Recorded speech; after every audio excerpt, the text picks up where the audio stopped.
Buddy! Hoy! Hoy!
Sir, may message tayo.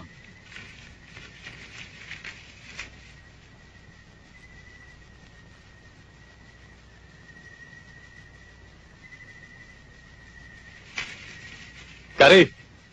Sir, magpapatrol tayo? Tawagin mo yung mga bata. Men! Fall in! Double time! Ready lahat yan, sir. May ceasefire sa buong Mindanao. Kailangan tayo mag-conduct ng peace talk sa mga rebelde. Hindi yata tama yun. Walang mangyayari dyan. Mahirap yan, sir. Hindi natin dapat pagkatiwalaan yung mga Muslim na yan. Mga traitor yan eh. Ayun. Tsaka isa pa, siguradong babakbakan tayo ng walang kalaban-laban. Baka na. Wala tayong magagawa. Galing sa itaas yan. Sundalo lang tayo. Hindi gagawin ng mga kapatid nating Muslim yan. Ang mga Muslim ay mga mandirigma. At ang isang magiting na mandirigma ay may isang salita. Lalong-lalo na mga Muslim.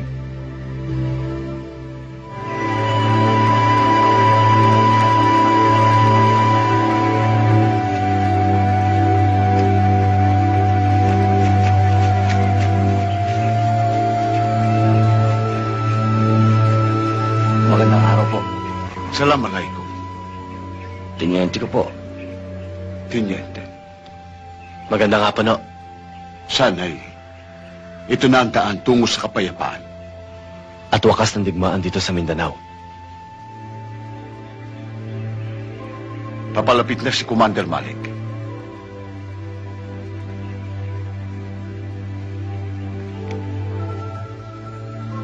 Remove magazine, open bolt. Sir? Move!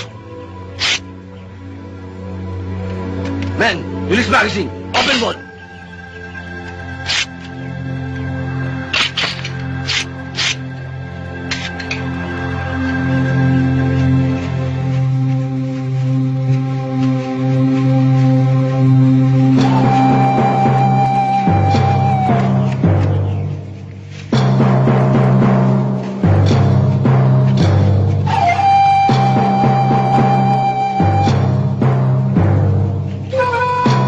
Tayo na, Tiniente. Ayun na si Malik.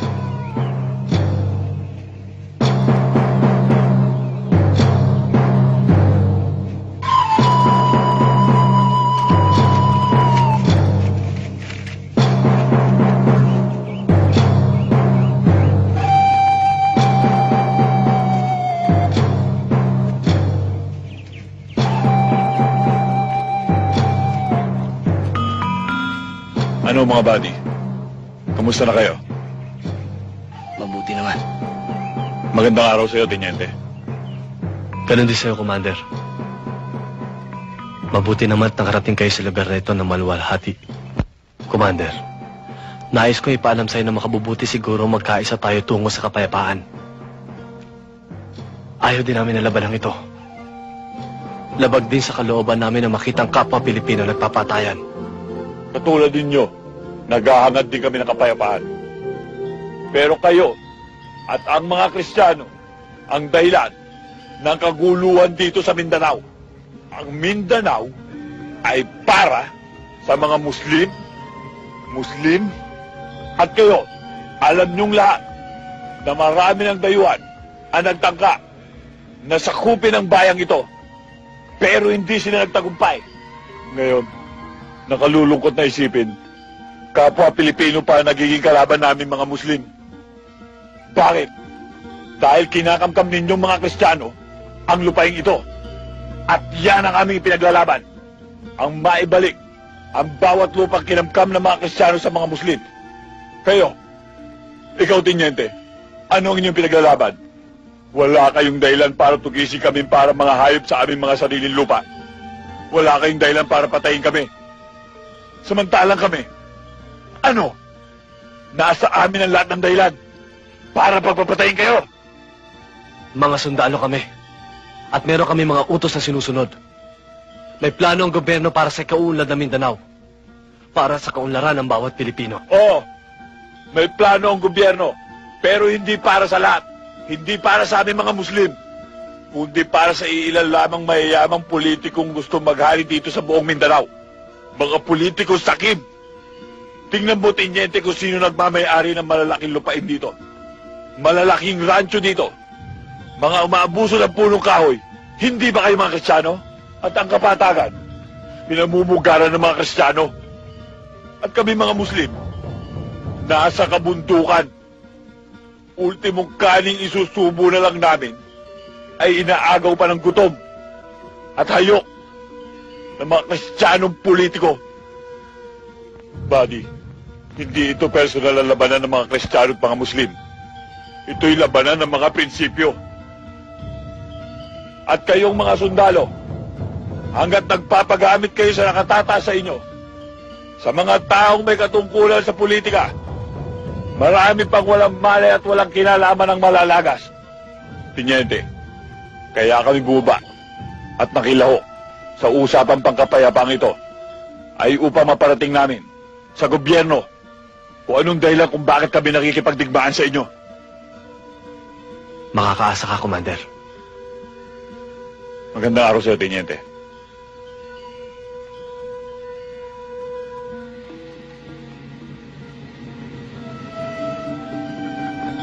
Buddy, tandaan mo, manos na tayo.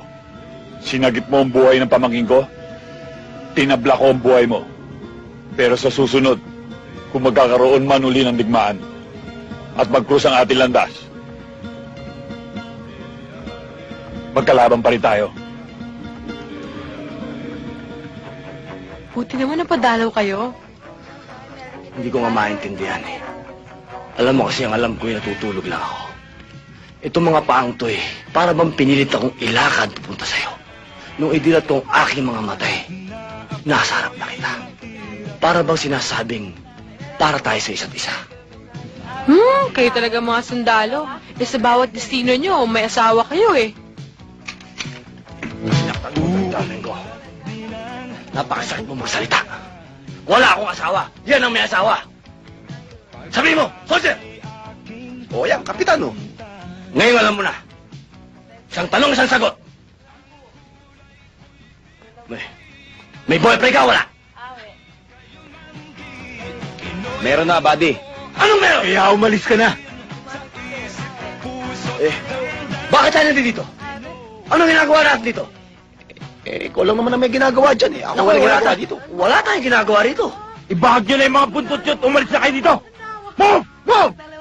Sir, paano yung mga gamit namin? God damn it! Move! I shall return.